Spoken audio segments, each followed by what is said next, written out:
Dispositif de surveillance renforcé dans le Pas-de-Calais face à la recrudescence des départs de migrants au beau milieu des touristes. Il faut quand même imaginer la scène. Des vacanciers sur la plage voient débarquer des bateaux pneumatiques. À leur bord, des passeurs. Une fois la mise à l'eau effectuée, le signal est donné. Les migrants stationnés à quelques mètres de là embarquent alors depuis les côtes en plein jour. Nouvelle technique appelée taxi-boat que les autorités entendent bien contrer. Reportage du correspondant d'Europe 1 dans le Nord, Maximilien Carlier. Des migrants attendent sur une plage. Un bateau pneumatique arrive de la mer pour les récupérer, puis direction les côtes anglaises. Voici la nouvelle méthode employée par les passeurs.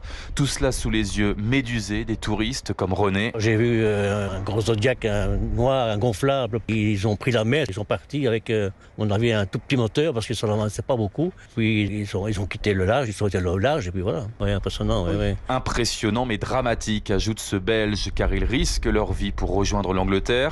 Dany Patou de l'association d'aide aux migrants Osmose 62. Ça se fait maintenant à la vue de tous parce qu'ils essaient de se mélanger aussi à la population pour être moins visibles. Donc forcément, au milieu des touristes, les interpellations sont plus complexes. Face à ce phénomène, le préfet du Pas-de-Calais, Jacques Billan, a annoncé l'arrivée d'une 60aine de policiers sur le littoral. Nous ne laisserons pas faire. Notre objectif, c'est de fixer les migrants en amont de ces zones touristiques, de leur interdire l'accès à la plage pour rejoindre les bateaux. Et depuis le début de l'année, selon le préfet, 60% des traversées ont été interceptées par les forces de l'ordre. Maximilien Carlier, correspondant d'Europe 1 dans le Nord.